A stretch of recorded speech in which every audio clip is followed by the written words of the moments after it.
트럼프 대통령하고 시진핑과의 관계가 어떻게 될까? 트럼프 대통령이 시진핑을 어떻게 요리할까라는 게 관건이죠. 지금 미국, 중국 무역 문제가 좀 길게 오랜 시간 끌고 있는데, 물론 이것은 이제 조만간 결정이 날 겁니다. 왜 그런지 한번 이야기를 계속 들어보도록 하겠습니다. 자, 신문에서 보면은 트럼프 대통령이 일본에서 있을 G20 회의에서 시진핑과 정상회담을 한다 그랬어요. 그랬더니 오늘 자 신문에서 뭐라고 얘네들이 얘기를 하냐면요. 북한 카드를 손에 쥔 시진핑이 트럼프와 세계의 담판을 벌인다. 이렇게 헛소리를 썼어요. 또 신문 기자들이 뭐라고 또 헛소리를 썼냐면 북한을 매개로 기싸움 벌이는 시진핑, 이런 거 보면 시진핑이 대단한 것 같죠. 트럼프 대통령하고 기싸움을 하고 세기의 담판을 벌일 시진핑이다. 그러고 시진핑을 엄청 띄워줬습니다. 그런데 실상은 뭐냐? 자, 시진핑이 북한 방문을 앞두고 트럼프 대통령에게 전화를 했답니다. 시진핑이 트럼프 대통령에 전화해서 트럼프 형님, 저 시진핑입니다. 저 이번에 북한 갑니다. 트럼프 형님, 트럼프 형님, 이번에 김정은 잘 이렇게 요리해가지고 트럼프 형님의 입맛에 맞도록 북한 비핵화 내가 김정은 이 새끼 버르장머리 고치고 오겠습니다. 이렇게 얘기했을 거예요. 시진핑이 북한을 가는데 트럼프 대통령이 전화를 하고 간다라는 거는 보고하고 가는 거죠. 트럼프 대통령 무서워가지고 혹시라도 트럼프 대통령이 오해할까봐 전화 안 하고 가면 트럼프 대통령이 오해할 거 아니에요. 시진핑 저 새끼 봐라. 저게 나 트럼프한테 인사도 안 하고 북한을 왔다 갔다 해? 이 새끼가 이게 무슨 나쁜 꿍꿍이 꾸리는 거 아니야? 이러고 이제 트럼프가 오해할 거 아닙니까? 그러니까 그 오해를 미리 풀어 하지 않도록 사전에 시진핑이 미리 전화를 해가지고 트럼프 형님 제가 이번에 북한 가서 김정은 만나면 말이죠. 트럼프 형님을 위해서 제가 이렇게 할 거고요. 예, 트럼프 형님 전혀 걱정하지 마세요. 저 시진핑을 믿어주세요. 트럼프 형님. 제가 이번에 가는 거는 김정은이하고 짝짝꿍 해가지고 트럼프 형님 뒤통수나 배실 때리려고 가는 거 아니니까 트럼프 형님은 걱정하지 마세요. 그리고 미국이 북한 제재하고 유엔이 북한 제재하는데 우리가 몰래 석유 주거나 또는 석탄 주거나 뭐 이런 거 안 할 거예요. 그러니까 트럼프 형님께서는 걱정하지 마세요. 이러고 시진핑이 미리 다 얘기를 하고 가는 거예요.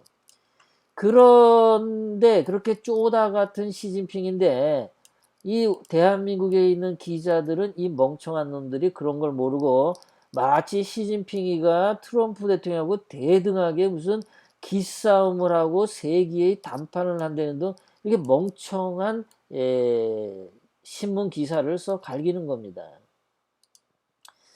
오늘 날짜 보니까 시진핑이 꿈꿨던 중국몽이 일장 춘몽으로 끝나나. 오늘자 기사입니다. 6월 20일. 중국의 곳간이 비어가고 있답니다. 중국 경제가 파산으로 내몰려가고 있다는 겁니다. 그러니까 예를 들어서 이제 올해 가기 전에 시진핑이 뭔가 트럼프 대통령에게 미국과 중국의 무역을 타결 짓도록 굴복할 가능성이 굉장히 높습니다. 중국은 이렇게 경제가 곳간이 비어가는 상태이지만 미국은 경제가 좋아서 곳간이 차곡차곡 쌓아져 가고 있는 상태예요. 뭐 어떤 거 하나 지금 미국 중국 무역 전쟁으로 인해서 미국이 어디가 뭔가 손상이 있다, 미국이 어딘가에 타격을 입었다, 이런 거 하나도 없습니다. 오히려 중국만 많아요. 시진핑이 자기 주제도 모르고 중국몽을 외치고 전 세계를 자기가 쥐고 흔들려고 헛된 욕망을 꿈꿔가지고 지금 이런 공경에 처한 겁니다. 시진핑은 잠이 잘 오지 않을 거예요. 지난번에 쩔뚝쩔뚝거리고 다녔었죠.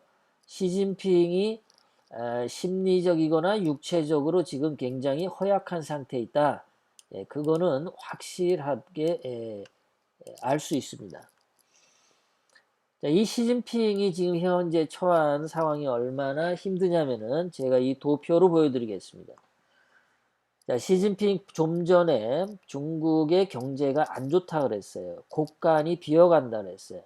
그 말은 중국이 달러 외환 보유고가 감소하고 있습니다.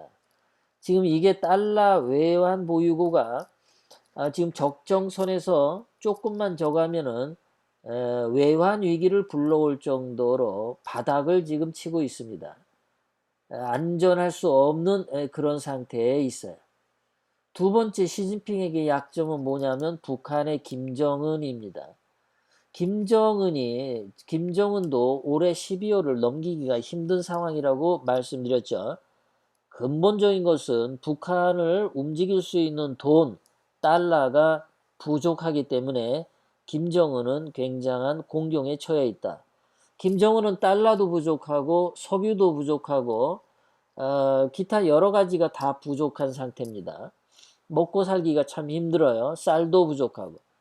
그런 상황에서 김정은이 시진핑에게 도와달라고 하지만 시진핑은 북한을 도와줄 수가 없어요. 안 도와줄 수도 없고 도와줄 수도 없고 아주 골치 아픈 게 북한 김정은이죠. 막 대놓고 북한 김정은 도와줬다가는 세컨더리 보이콧 시진핑이 얻어 쳐맞고 중국 경제는 더 나락으로 떨어질 겁니다. 거기다 시진핑을 괴롭히는 게 결정적으로 요번에 홍콩 200만 자유화 운동 일어난 거, 이게 시진핑을 굉장히 골머리 아프게 만들고 있습니다.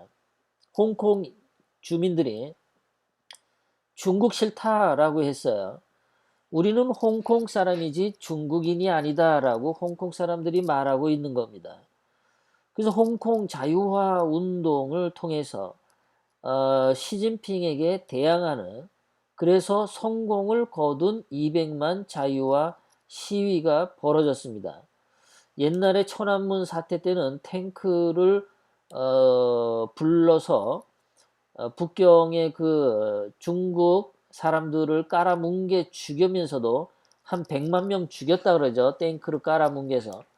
그렇게 죽이면서도 중국을 지켰는데 이번만큼은 홍콩 주민들을 총칼로 위협할 수도 없고 탱크로 가를 수도 없고 굴복한 상태입니다. 그러니 시진핑 자존심에 먹칠이 갔죠. 거기다가 이틀 전에 캄보디아에서 중국 회사가 캄보디아 댐인지 무슨 건물을 건설하다가 그 공사장이 붕괴해서 20몇 명이 죽는 사고가 생겼습니다. 그 건물을 어떻게 부실하게 지어서 완전히 폭삭 무너졌는데 이걸로 인해서 중국 회사가 지금 캄보디아에서 그 어떤 이미지가 굉장히 나빠졌어요. 지난번에도 캄보디아에서 그 댐 건설하다가 그 무너진 거 있었죠. 그때도 북한 근로자들을 사고 한국의 SK 건설인가가 그거 해가지고 무너졌었는데 이번에 캄보디아에서 중국 건설사가 완전히 이미지 손상을 가져왔어요. 이것도 시진핑이 동남아시아의 1대1로를 하려고 하는 그 분위기에 찬물을 끼얹는, 중국 건설사가 이렇게 실력이 없다, 부실하다 라고 하는 증거가 되기 때문에 동남아시아의 1대1로를 하는 데 있어서 명예 손상을 가져왔다라는 거죠. 또 한 가지는 대만을 독립국으로 미국이 인정해 버렸습니다. 이것도 중국 시진핑이는 손도 쓸 수 없을 정도로 굴욕을 안는 거죠. 대만 독립. 그래서 이렇게 많은 일들을 터졌는데 시진핑이 이거 어느 하나도 제대로 지금 통제하거나 관리하거나 뭘 처리하지 못하고 있어요. 그러니 시진핑은 골머리가 아플 수밖에 없습니다.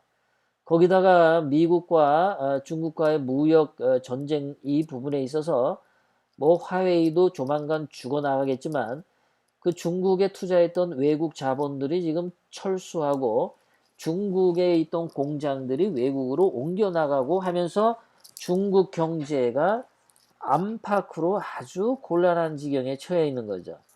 시진핑은 지금 힘이 없습니다.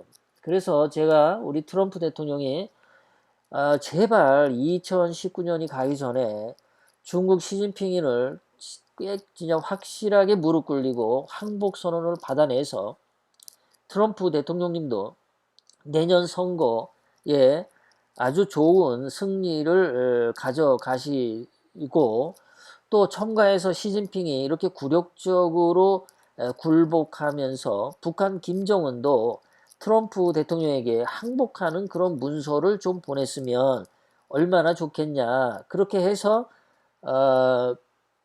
문재인도 그러면은 완전히 망하게 되겠죠. 지금 시진핑이 이런 식으로 많이 안 좋은 상황이기 때문에 이런 것들이 북한 김정은에게도 뭔가 힘을 줄 수가 없어요. 그리고 시진핑이 자기 문제도 너무 급해가지고 문재인은 뭐 이거는 완전한 흑살이 껍데기로 생각하죠. 예, 그래서 우리 트럼프 대통령님이 제발 좀 금년이 가기 전에 시진핑 완전히 무릎 꿇렸으면 좋겠다라는 겁니다. 그래야 다 시진핑, 김정은, 문재인 셋이 좀 완전 이 박멸되지 않을까 그런 생각을 하게 됩니다.